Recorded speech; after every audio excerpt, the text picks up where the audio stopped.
Good afternoon, my beautiful babes and babettes. As I switch accents rapidly, I'm your resident active advocate, and here we are again. It's always such a pleasure to talk about the Truth and Reconciliation Commission and my settlery thoughts on the document.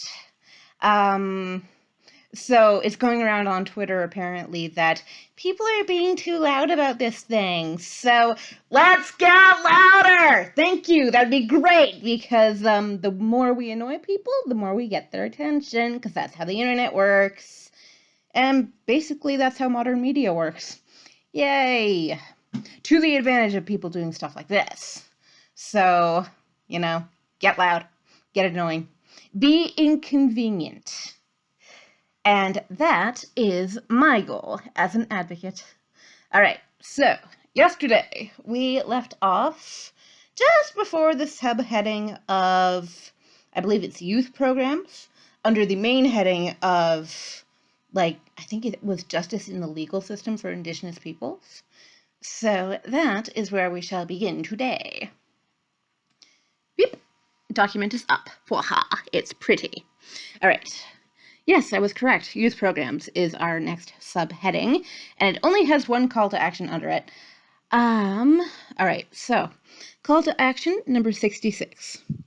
We call upon the federal government to establish multi-year funding for community-based youth organizations to deliver programs on reconciliation and establish a national network to share information and best practices. So this is exactly what I'm talking about with what's going around online, actually, that I just saw, that the whole idea of reconciliation, it's too overblown, it's not a big deal, people are being too mouthy and loud about it. Here's the reason why. Younger generations are getting involved, and the younger we go, I'm not talking about indoctrination here, okay? I'm not trying to. But the younger we go, the better it is, because they have more time to work things out. They have more time to help. And I'm about to turn 31 in a couple of days, and you know that whole saying, never trust anyone over 30? That's going to apply to me.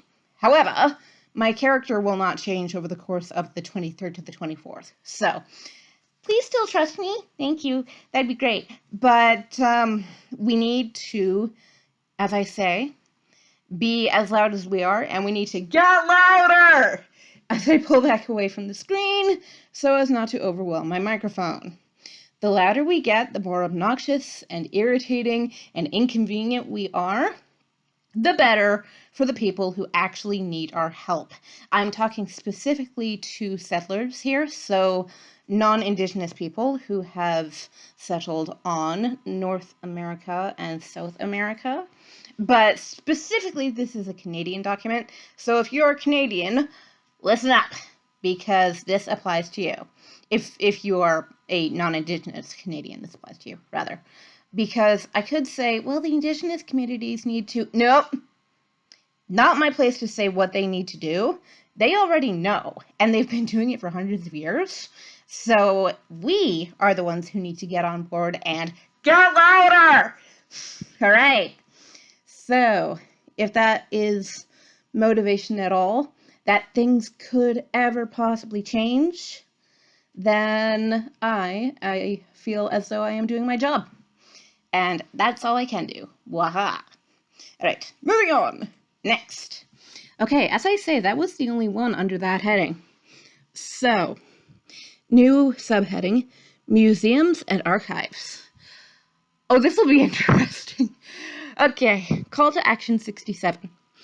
We call upon the federal government to provide funding to the Canadian Museums Association to undertake, in collaboration with Aboriginal peoples, a national review of museum policies and best practices to determine the level of compliance, with the United Nations Declaration on the Rights of Indigenous Peoples, and to make recommendations. Okay, so how, one might ask, do museums apply to any of this? There are very, very, very old indigenous artifacts being kept away in museums on North American, and in this case specifically Canadian, territory. That is an insult to the still living people, to the still living nations that reside in this land, that reside on this land, whose land this was to begin with. I am not going to be the first person to say this, and I won't be the last. Give them their stuff back. Okay, that's quite important. It does not belong to us. It is not a product of dead cultures, not like the things that we have in museums, say, from the Ming Dynasty, which existed hundreds of years ago in China, okay? These are still living peoples, still living cultures. Give them back their stuff. It belongs to them. It's their history, not ours. And that's where that rant is stopping, because I don't know any more about it than that. It would be interesting to do my research on that one specifically. I mean, quite a number of years ago, like over 10 years ago now, I went to the Toronto Museum. No, Royal Ontario Museum, which is in Toronto. But I saw the Dead Sea Scrolls there. That was so cool. Blew my mind. But the culture that produced the Dead Sea Scrolls has been gone for now thousands of years. You know, those don't belong to anyone. It's like public domain literature. But the artifacts that we hold from Indigenous peoples that belong to still living cultures, they need to be returned. And if a white voice matters in that argument, there it is. Click, maximizing document. All right, number 68. We call upon the federal government, in collaboration with Aboriginal peoples and the Canadian Museums Association, to mark the 150th anniversary of Canadian Confederation in 2017. So this was a number of years ago, okay? I remember when this document was written. In 2017, by establishing a dedicated national funding program for commemoration projects on the theme of reconciliation. All right, so as I say, this applied to Canada's Canada's 150th anniversary of being an established Commonwealth nation. We were founded as a nation in 1867. People, though, have lived on this continent, in this country, on this land, way longer than that, okay? So the 150th anniversary, as far as I am aware, shed no light on that whatsoever. And the fact remains that reconciliation still has not happened, especially since that, as I keep saying, only, I believe it is 6 of the calls to action in the TRC have been implemented thus far, out of 94. Stay with that for a second, but I really don't think that, you know, when we were celebrating our 150th birthday, that this really crossed the minds of the settlers, of the settler parliament, and so on and so forth down the ranks of government. Not to mention just the average Joe, the average Jane. I don't think that really happened. I don't know whether that was ever brought to the table, but I'm also not a politician, thank the gods. So that's my 2 cents on that one. But I remember Canada 150 being celebrated as like this big hoopla, how do you do, awesome, we're Canadian, we're proud of it. We're proud because we're not American. Yeah, residential schools. You know, we're no better. We'll just stab you in the back rather than stabbing you in the face. Okay? Americans might be more forward about their racism, but you better the enemy you know than the enemy you don't. Okay? I think. See, this is the crap that frustrates me, obviously. All right, number 69. We call upon... Did I miss one? I'm sorry. Call upon the federal collaboration. No. Okay, cool. Sorry. Number 69. We call upon Library and Archives Canada to 1. Fully adopt and implement the United Nations Declaration on the Rights of Indigenous Peoples and the United Nations joined Orintliker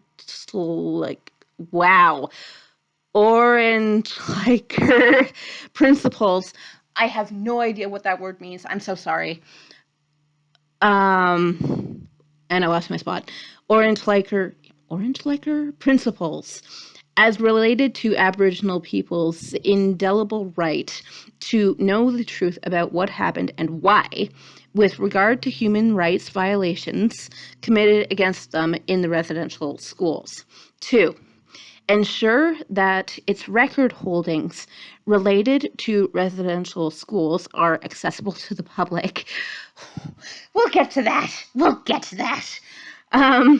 3. Commit more resources to its public education materials and programming on residential schools. And that's the end of that. Okay, I'm sorry, there is a word there that I definitely need to look up. But let's talk about record keeping. I don't know how good the government's records on that very long period of Canadian history, like how well those records were kept. But let's talk about the Catholic Church.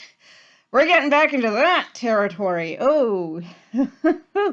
Okay, so the Catholic Church, since the residential school crisis began, I believe it was on June 14th, actually, with the uncovering of the Kamloops school, they have been urged time and again to release their records on the atrocities that they committed.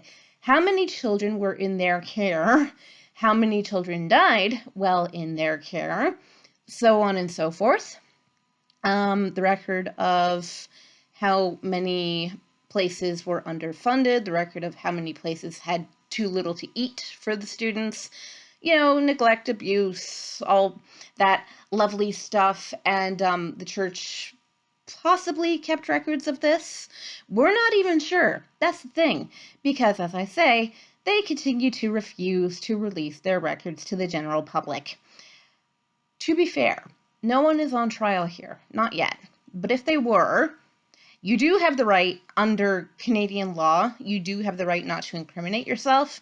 It's a similar right as to what you have in America. I'm not sure what amendment that is, or if that's part of your Miranda rights or whatever.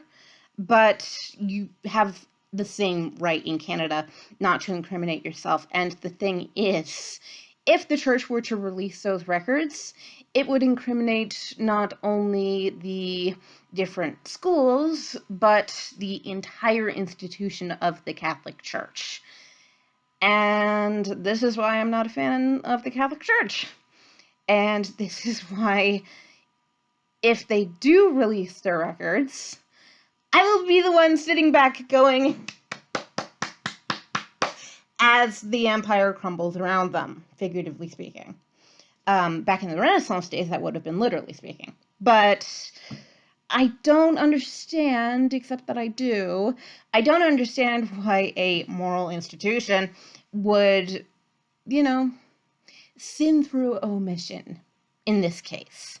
Because they are omitting knowledge of the records and of what they did to the victims of their cruelty. Getting back to the government, though, the government works in collaboration with the church in order to do this. So the government has just as much blood on its hands as the Catholic Church does.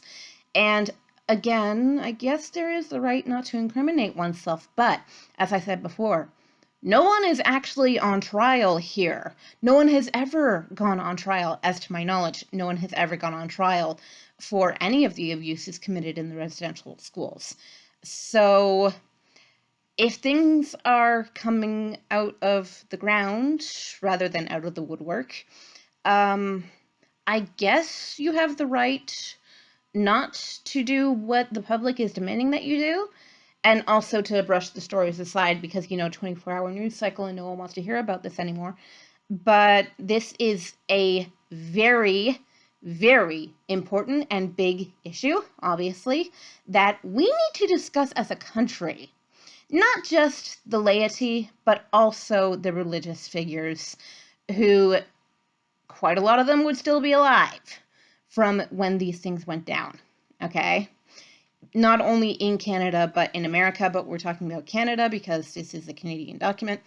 So basically, I would personally advocate for the Catholic Church to release its records, as well as the government to release its records. I know, and I'm okay with the fact that, yes, this is the equivalent of shooting yourself in both feet, but quite frankly, you deserve it. Sorry, not sorry, you deserve it. Okay, cool. Just so you know. Oh my god. Oh my god. I mean, I know I sound very vindictive here, and I feel vindictive, but this isn't even my problem, because this is not my culture. These are not my people. This is not my struggle. But this should be everyone's struggle, really, though. Working towards reconciliation should be everyone's struggle, everyone's job. And if I can do my job through doing this, then, as I say, that is good. All right, number 70, which is, I do believe, our last for the day. Yes, and this one is quite long. Awesome. All right. We call upon the federal government to provide funding to the Canadian Association of Archivists to undertake, in collaboration with Aboriginal peoples, a national review of archival policies and best practices to... Up to the top. Okay.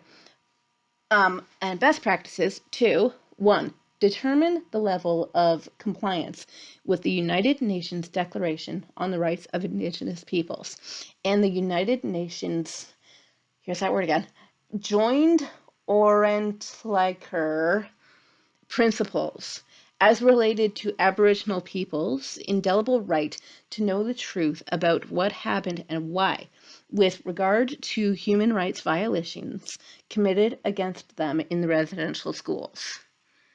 And 2, produce a report with recommendations for full implementation of these international mechanisms, as a reconciliation framework for Canadian archives. All right. So, yeah, this one is pretty much identical to the last, except that it refers specifically to national archives, which are, by the way, public property in many cases, at least if they're in the public domain. And the residential school system started far back enough in Canada's history that most of those records would, yes, be public domain. So pretty much, if they're being held by museums, if they're being held by separate different archives, then really random people from off the street have the right to see these records. It's not just a political thing. It's not just a religious thing. Literally, the laity and the non-politicians have the right to walk into wherever these records are held and to see the records. You're not going to get them out of the Catholic Church. As I say, they're probably not going to participate and cooperate with this because they do, unfortunately, have the right not to shoot themselves in the foot.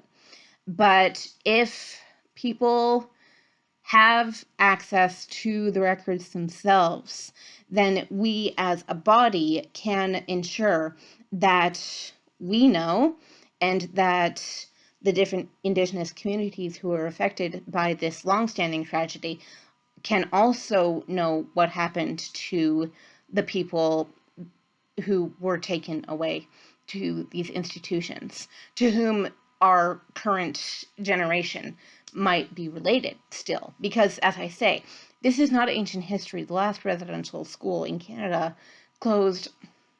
Again, I'm seeing conflict on this. It was either in 1991 or 1997. And I honestly have no idea what year it was. But for all intents and purposes, that was not that long ago, regardless of which year it was. I would hope it was 91, not 97, because then 6 years fewer of suffering for people. But I'm going to go with my gut and say it was probably 1997, considering our track record with this crap. So, barring I shouldn't say but barring the digging up of literal bodies, which has been going on in Canada since Kamloops back in June, barring those measures, the records don't lie, if the records are being kept at all. If we have access to the records and we can see exactly what happened, then yeah, we can still look for remains, and we should, but we will also know without having to look for a physical body what happened. And this is especially applicable to any family who had loved ones who didn't return. I mean, we have many survivors to whom we can speak, and we ought to be doing that. I actually didn't know until a few days ago that a friend of mine went to the day schools when he was younger. I hesitate to ask him about this. I don't want to, reawaken any kind of trauma, especially since he's going through a bit of a time right now anyway, because he's being trolled online. People, stop trolling people you don't know. Stop trolling people who are actually halfway decent human beings, which he definitely is. I like him. But, I don't want to ask him about his experiences necessarily, because it's not really... It's one of those tricky subjects where it's like, I want to know what happened so that I am better informed and can do my job, and this is my job, but at the same time, it is not their responsibility to inform me. It is my responsibility to be informed. So possibly, and I should do this, I could go and look up just a general statement about what the day schools were like. If they were anything like the boarding schools, not good at all. But it seems like a slightly lighter version of that, but I don't know. I would have to look that information up. And I think I will do that, actually. I think I will do that now. Now that the video is over. Transition! How do they work? We don't know. But yes, that is my transition out. Monday might look a little dicey. I don't know. We will see what happens, because my mom might have a day off. I'm not entirely positive. I gotta check. But if she does, I will not be here on Monday.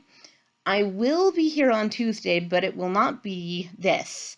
It will not be the TRC. It will be something else, because Tuesday is my birthday, and that's how birthdays work. You give gifts to other people. That's how that works. 2 thumbs up.